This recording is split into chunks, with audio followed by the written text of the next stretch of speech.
இந்த நேரத்தில் கூட நமக்கு தெய்வ செய்தியை அளிக்கும்படியாக நம்ம மத்தியிலே ரெவரண்ட் எட்வின் அவர்கள் நம்ம மத்தியிலே இருக்கிறார்கள். அவர்களை வரவேற்பதிலே பெருமகிழ்ச்சி அடைகிறேன். அவர் எம்பிஎம் ரூட்டி ஹில் ஆங்கிலிக்கன் சர்ச்சிலே அவர் மினிஸ்டராக பணிபுரிந்து வருகிறார். அவர்கள் இந்நேரத்தில் இந்த நாளிலே நமக்கு சிறப்பு செய்தியாளராக நம் மத்தியில் இருப்பது பெருமகிழ்ச்சி. அவர்களை நான் இந்த நேரத்தில் அன்போடு நான் வரவேற்கிறேன். தெய்வ செய்திக்குள்ளாக கடந்து செல்வோம்.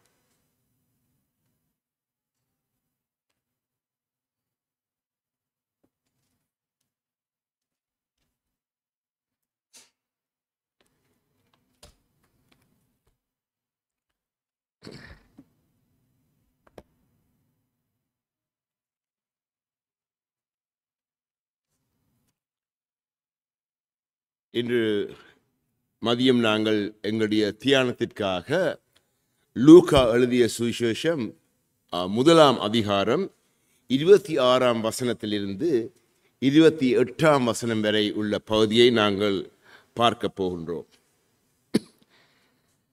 இந்த பகுதியானது தேவதூதனானவன் மரியாளுக்கு வாழ்த்து கூறுவதுடன் ஆரம்பிக்கின்றது.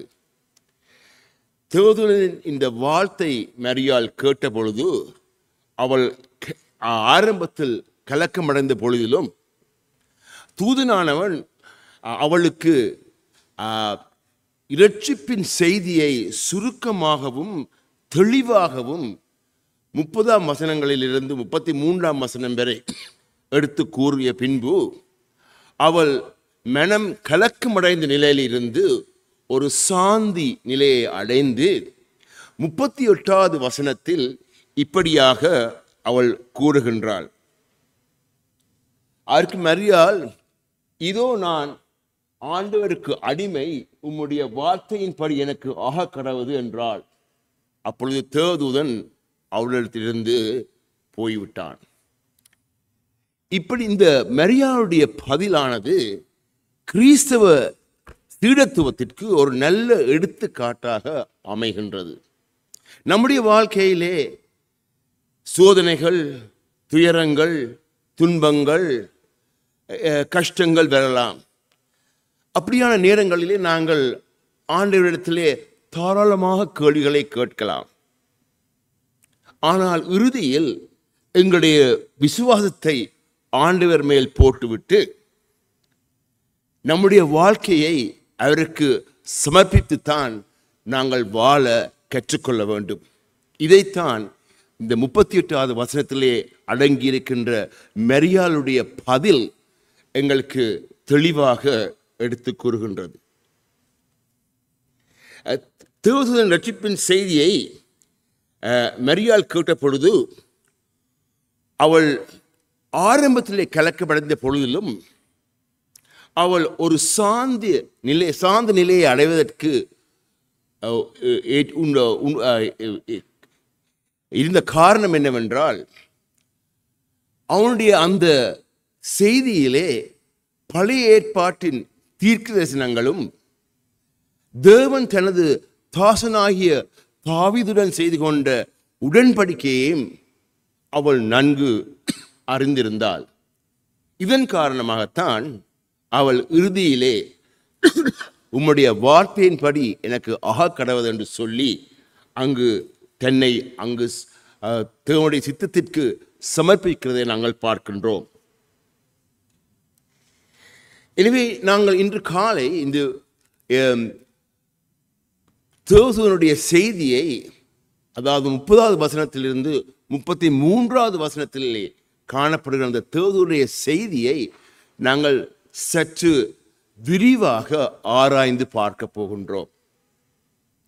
இதை நாங்கள் ஆராய்ந்து பார்க்கும் பொழுது அதிலே அடங்கியிருக்கின்ற ஆழமான அடிப்படை கருத்துக்களை நாங்கள் மனதில் கொள்வோமே ஆனால், இந்த இயேசுவின் பிறப்பின் வினோதமும் அவருடைய தனிப்பட்ட ஆளுமையும் அவருடைய குணாதிசயங்களையும் நாங்கள் நன்கு புரிந்து கொள்ள முடியும். எனவே நாங்கள் முதலாக கவனிக்க வேண்டிய விஷயம் என்னவென்றால், தேவதூதன் மரியாளிடத்தில் இந்த இரட்சிப்பின் செய்தியை சொல்லும் பொழுது அவள் ஒரு விதமான கேள்வியையும் எழுப்பவில்லை. தேவதூதன் முன்னுரைக்கப்பட்ட தீர்க்கதரிசனங்களையும் தேவன் ஏற்கனவே தன்னுடைய ஜனங்களுடன் செய்து கொண்ட உடன்படிக்கைகளையும் குறிப்பிடும் பொழுது மரியாளாளவள் ஒரு கேள்விகளையும் தேவனிடத்தில் எழுப்பவில்லை. ஏனெனில் அவள் தேவ பயத்தோடு வளர்க்கப்பட்ட ஒரு யூத பெண்மணி. அவள் தீர்க்கதரிசனங்களையும் உடன்பாடுகளையும் நன்கு அறிந்திருந்தாள். ஆனால் இன்று மரியாளை போலல்லாது கிறிஸ்தவ திருச்சபையில் பழைய ஏற்பாட்டு கொள்ளப்படுகின்ற தீர்க்கதரிசனங்களை பற்றியோ அல்லது தேவன் பழைய ஏற்பாட்டில் தம்முடைய ஜனங்களுடன் ஏற்படுத்தி கொண்ட உடன்படிக்கைகளை பற்றியோ மக்களுக்கு அறிவு பற்றாக்குறையாக இருக்கின்றது. விசுவாசிகள் இவற்றை நன்கு உணராதவர்களாக இருக்கின்றார்கள். இதன் பிரகாரம் இந்த நத்தார் காலமானது ஒரு சிரிப்புக்குரிய ஒரு காலமாக மாற்றப்பட்டு வருகின்றது. உங்கள் எல்லாருக்கும் தெரியும், மெக்டொனால்ட் நிறுவனம் அவர்களுடைய தொலைக்காட்சி விளம்பரங்களை நாங்கள் பார்ப்போமே ஆனால் இந்த காலத்தை குறித்து அவர்கள் என்ன கூறுகின்றார்கள் என்றால், இது ஒரு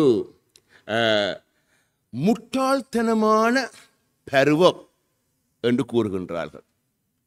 இதை நான் பார்த்த பொழுது நான் மிகவும் வேதனை அடைந்தேன்.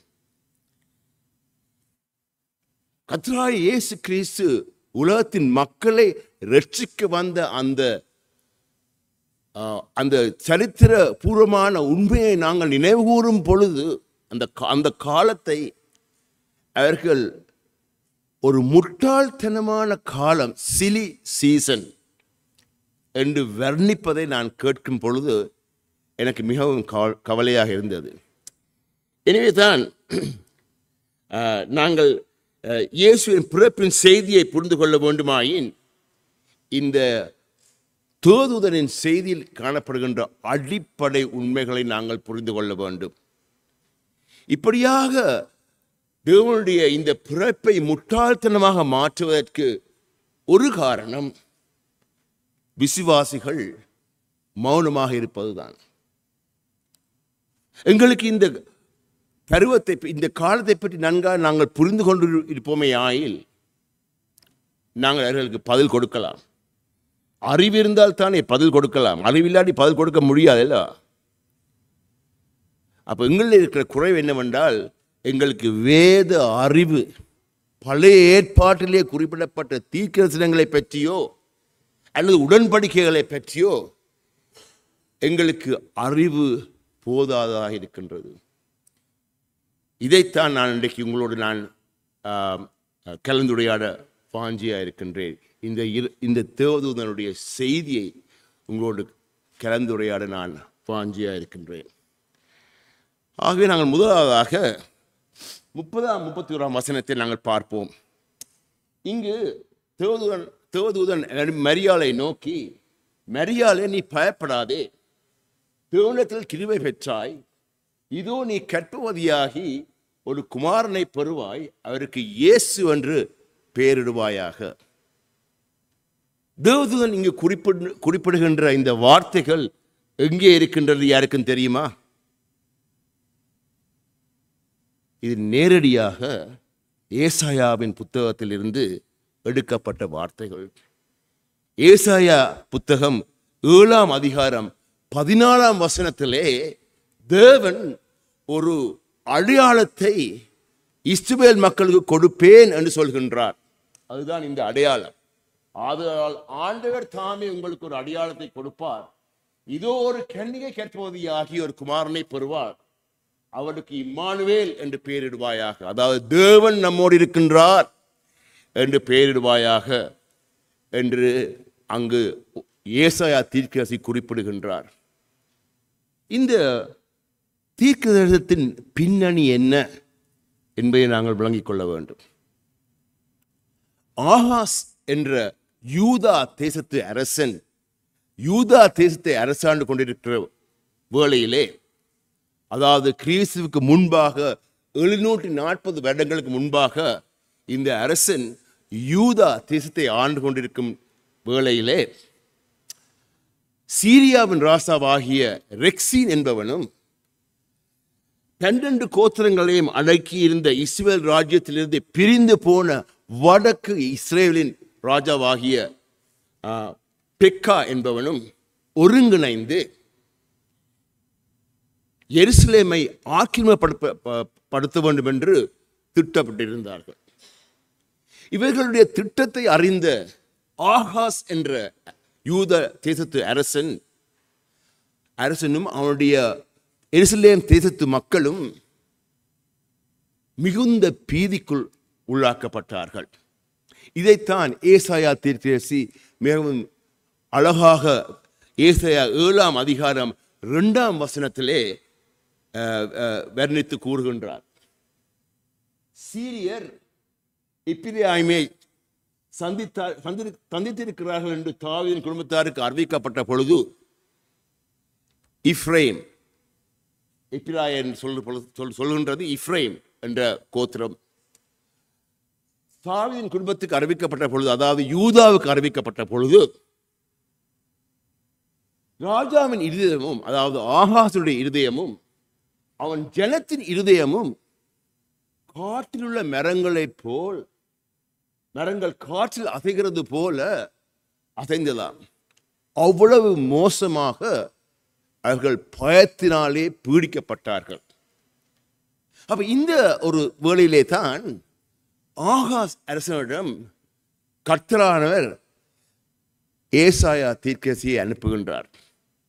ஏசாயா தீர்க்கதரிசியை அனுப்பி சொல்லுகின்றார் அந்த ஆகாஸ் அரசனுக்கு, நீ பயப்படாதே, இந்த 2 நாடுகளும் ஒரு பொழுதும் எருசலேமை ஆக்கிரமிக்க நான் விடப் போவதில்லை, இவர்களை நானே முறியடிப்பேன், நீ பயப்படாதே, உன்னுடைய ஜனங்களுக்கும் நீ ஆறுதல் கூறு, நீ பயப்படாதே என்று ஏசாயா தீர்க்கதரிசி மூலமாக இந்த ஆகாஸ் மன்னனுக்கு தேவன் ஒரு செய்தியை கொடுக்கின்றார். ஆனால் ஆகாஸ் அரசனோ அதை நம்ப தயங்கினான். அப்பொழுது தேவன் ஆகாஸ் அரசனை நோக்கி, அப்படியானால் நீயே ஒரு அடையாளத்தை தேவனிடத்திலிருந்து கேட்டுக்கொள், அது ஆழ்ந்த ஆழத்தில் இருந்தாலும் உன்னதத்தில் இருந்தாலும் உண்டாகும்படியாக நீ கேட்டுக்கொள் என்று தேவன் ஆகாஸ் அரசனிடம் கூறுகின்றார். நீ தேவனாய கர்த்தரிடத்தில் ஒரு அடையாளத்தை வேண்டிக்கொள், அதை ஆழத்தில் இருந்தாலும் உன்னதத்தில் இருந்தாலும் உண்டாக கேட்டுக்கொள் என்று ஆகாஸ் அரசனிடம் தேவன் கூறுகின்றார். அப்ப அந்த அரசன் என்ன செய்கின்றான்? அவன் பயந்து போறான். அவன் செய்கிறான், ஐயோ, நான் ஒருபொழுதும் தேவனை பரீட்சிக்க மாட்டேன், நான் இந்த அடையாளத்தை கேட்க மாட்டேன் என்று அவன் பயந்து பின்வாங்குகின்றான். அப்பொழுதுதான் கர்த்தர் ஏசாயா தீர்க்கதரிசி கூடாக இந்த வசனத்தை அங்கு சொல்லுகின்றார். அப்படியானால் நானே உனக்கு ஒரு அடையாளத்தை கொடுக்கின்றேன். இதோ ஒரு கன்னிகை கற்பவதியாகி ஒரு குமாரனை பெறுவாள், அவளுக்கு இம்மானுவேல் என்று பெயரிடுவாயாக. இங்கு கொடுக்கப்பட்ட இந்த அடையாளமானது உடனடியாக எருசலேமின் பாதுகாப்புக்கு உரிய அடையாளமாக இல்லை. இந்த அடையாளமானது இஸ்ரவேல் ஜனத்தாருக்கும் தேவ பயத்தை கொண்டுள்ள புறஜாதியாருக்கும், உலகம் எங்குள்ள புறஜாதியாருக்கும் அவர்களுடைய பூர்ண ரட்சிப்புக்கு ஒரு அடையாளமாக இந்த அடையாளம் கொடுக்கப்படுகின்றது. இந்த அடையாளம் நிறைவேறும் பொழுது நாங்கள் பின்னோக்கி பார்த்தால் சரித்திர ரீதியாக இந்த 2 நாடுகளும் தோற்கடிக்கப்பட்ட நாடுகளாக இருக்கின்றன. 740 ஆண்டுகளுக்கு முன்பதாகவே தேவன் தலையிட்டு இந்த 2 நாடுகளையும் முறியடித்து எருசலேமை பாதுகாத்தது சரித்திர ரீதியாக நமக்கு தெரிந்த ஒரு யதார்த்தம். அது மட்டுமல்ல, கர்த்தராகிய இயேசு கிறிஸ்து பிறந்த பொழுது 740 ஆண்டுகளுக்கு பின்பு இது 2 நாடுகளும் ரோம சாம்ராஜ்யத்தின் அடிமைகளாக இருக்கிறதையும் நாங்கள் பார்க்கின்றோம். பார்த்தீங்களென்றால் இந்த பைபிளானது ஒரு சரித்திர புத்தகம் அல்ல. இது சரித்திரத்தை முன்கூட்டியே அறிவித்த தேவனுடைய வார்த்தையாக இருக்கின்றது. இது சரித்திரத்தை முன்கூட்டியே அறிவிக்கின்ற தேவனுடைய வார்த்தை இந்த பைபிள். இதை நாங்கள் தெளிவாக படித்து அறிந்து கொள்ள வேண்டிய ஒரு புஸ்தகம். எல்லா விதத்திலும் எங்களுக்கு அறிவு இருக்கணும், படிப்பு இருக்கின்றது. அதனால் இந்த பைபிளை மாத்திரம் படிக்க பஞ்சு இல்லையா? எல்லாவற்றையும் நாங்கள் தேர்ச்சி பெற்றவர்களாகத்தான் இருக்கின்றோம். உதாரணமாக தமிழ் மக்கள் மிகவும் புத்தி கூர்மை உள்ள மக்கள். அப்படி இருந்தும் எங்களுக்கு இந்த பைபிளை படிக்கிறதுக்குண்டா கொஞ்சம் கஷ்டம். இதைத்தான் நாங்கள் கற்றுக்கொள்ள வேண்டியவர்களாக இருக்கின்றோம். எனவே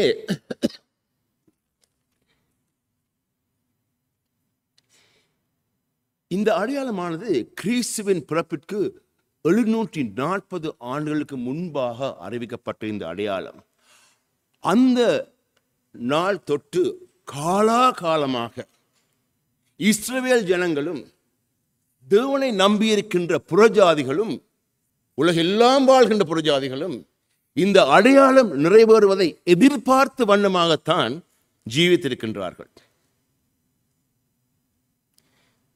எனவே இந்த இயேசு கிறிஸ்துவினுடைய பிறப்பானது ஒரு சாதாரண பிறப்பில்லை. இவர் ஒரு சாதாரண மனுஷன் இல்லை. தீர்க்கதரிசிகளால் உரைக்கப்பட்டவர். கர்த்தரால் அந்த வார்த்தைகள் நிறைவேறும்படியாக இந்த உலகுக்கு வந்தவர். இதைத்தான் மரியாள் நன்கு புரிந்து கொண்டாள். அவள் ஆரம்பத்திலே கலக்கமடைந்த பொழுதிலும் அவள் கர்த்தருடைய வார்த்தையை நன்கு அறிந்திருந்தபடியினால் ஒரு இளம் பெண், எங்களைப் போல வயதிலே முதிர்ச்சி அடைந்தவள் அல்ல. அவள் அறிந்து கொண்டிருந்தபடியினால் தான் அவள் 38வது வசனத்திலே உம்முடைய வார்த்தை என்மேல் நிறைவேறட்டும் என்று சொல்லி தன்னை சமர்ப்பிக்கிறதை நாங்கள் பார்க்கின்றோம்.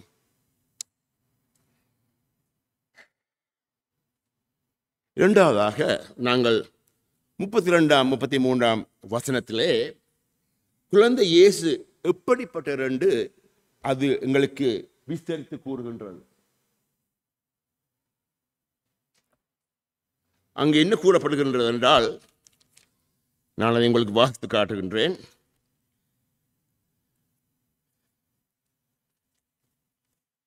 அவர் பெரியவராயிருப்பார், உன்னதமானவருடைய குமாரன் எனப்படுவார்.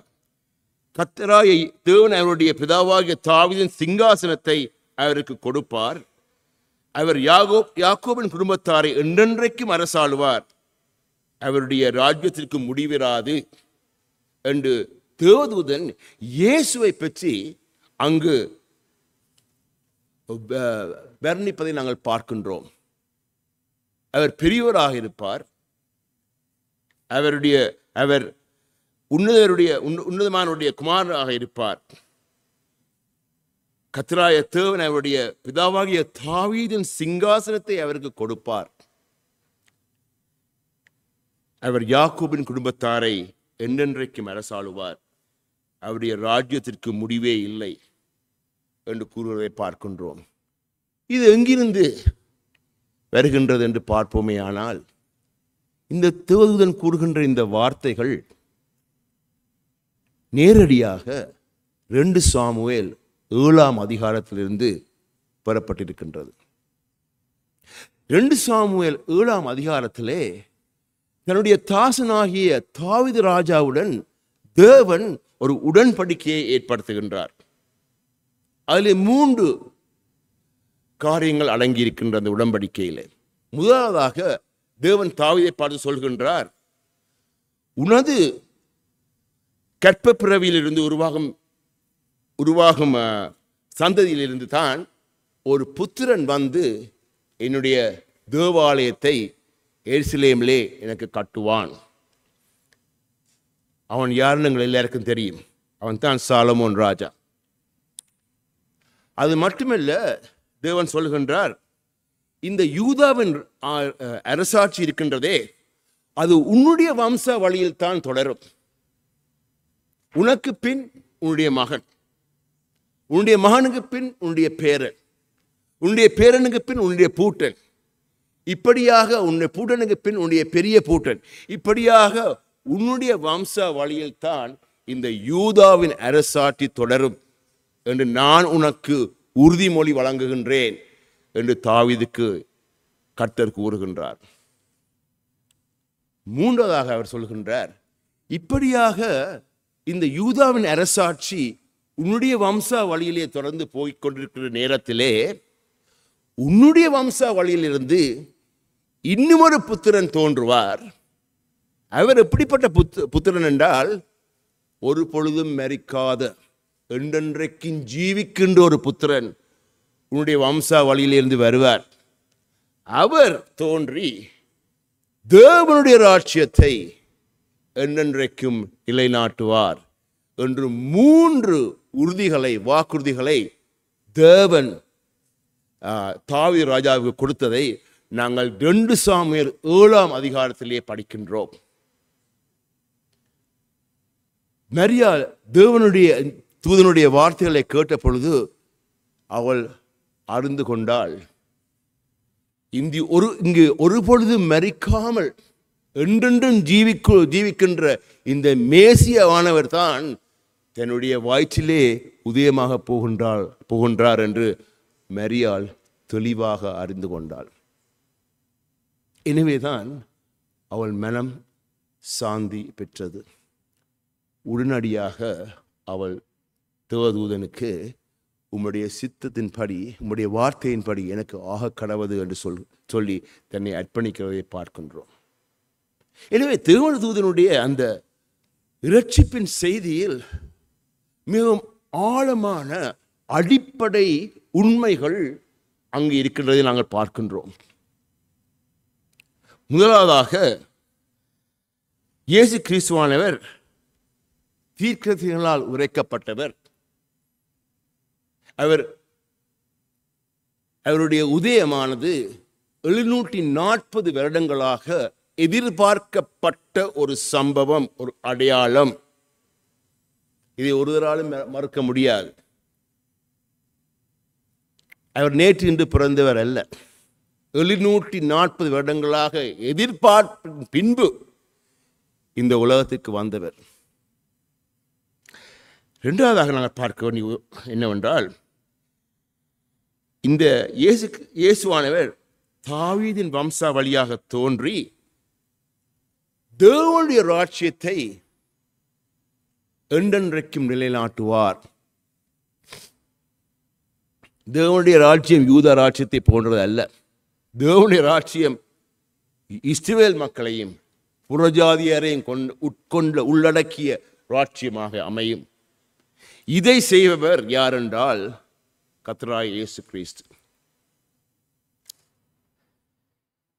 இதைத்தான் ஏசாயா 9ஆம் அதிகாரம் 6ஆம் வசனத்தில் ஏசாயா தீர்க்கதரிசி மிகவும் அழகாக எங்களுக்கு விஸ்தரித்து கூறுகின்றார். நமக்கு ஒரு பாலகன் பிறந்தார், நமக்கு ஒரு குமாரன் கொடுக்கப்பட்டார், கர்த்தத்துவம் அவர் தோளின் மேல் இருக்கும், அவர் நாமம் அதிசயமானவர், ஆலோசனை கர்த்தர், வல்லமையுள்ள தேவன், நித்திய பிதா, சமாதான பிரபு எனப்படும். அவர் வல்லமையுள்ள தேவன், நித்திய பிதா. இவர்தான் அவர் உண்மையிலேயே உன்னத தேவனாய் இருக்கின்றார்.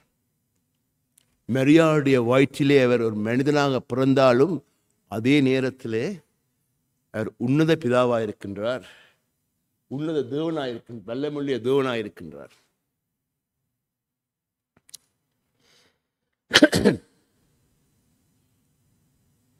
இந்த தேவதூதனுடைய இரட்சிப்பின் செய்தி இந்த உலகம் அறியாத ஆழ்ந்த அடிப்படை உண்மைகளை கர்த்தராகிய இயேசு கிறிஸ்துவை குறித்து ஆழ்ந்த அடிப்படை உண்மைகளை எங்களுக்கு வெளிப்படுத்துகின்றது.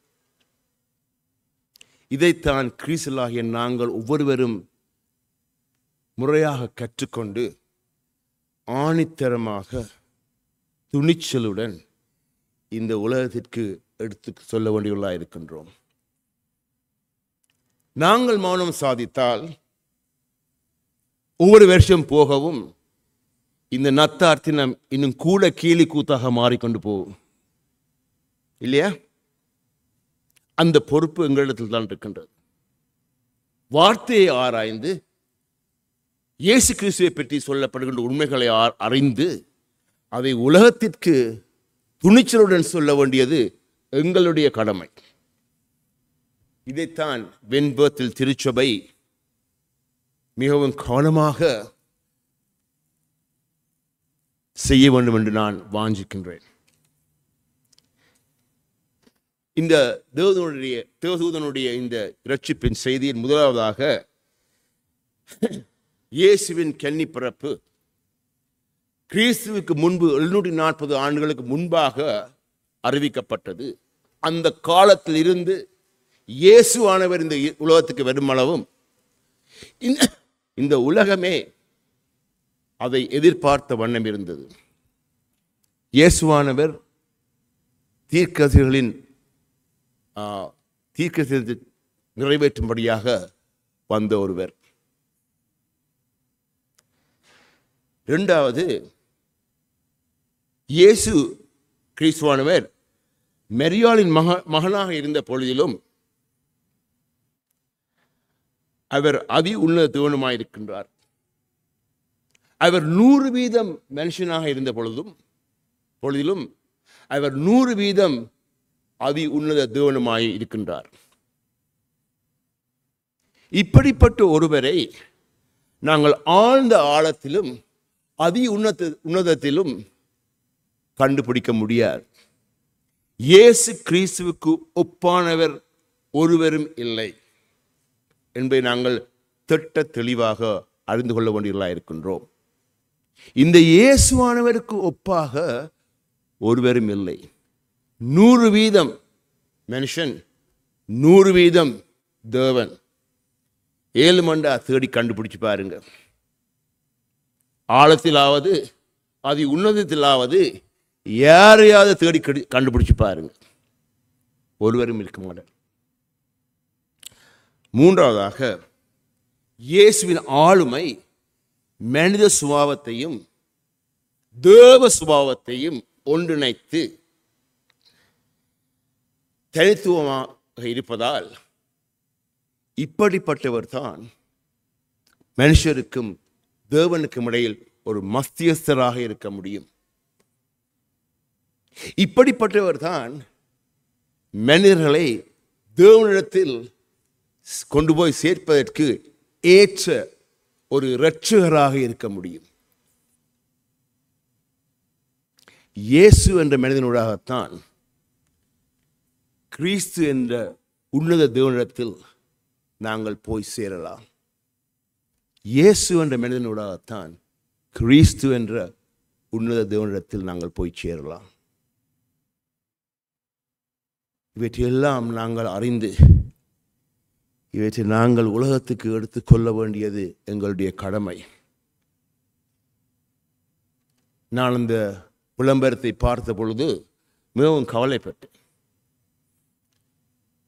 உம்முடைய திருச்சபை கண்மூடித்தனமாக இருக்கின்றதா ஆண்டவரே? அவர்கள் தூங்கிக் கொண்டிருக்கின்றார்களா ஆண்டவரே? இப்படியான ஒரு கேவலமான நிலைக்கு நம்முடைய கர்த்தராகிய இயேசு கிறிஸ்துவின் பிறப்பை சாத்தான் கொண்டு விட்டு இருக்கிறாரே. நாங்கள் இனி விழித்தெழுத வேண்டும் என்று நான் அப்பொழுதே தீர்மானித்தேன். திருச்சபைக்கு இதை அறிவிக்க வேண்டும் என்று நான் தீர்மானித்தேன். அதன் பிரகாரம்தான் இந்த பகுதியை உங்களோடு நான் பகிர்ந்து கொள்ள வாஞ்சியாக இருக்கின்றேன்.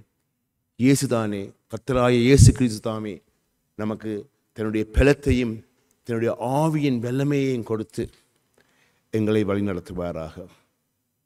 நன்றி, வணக்கம்.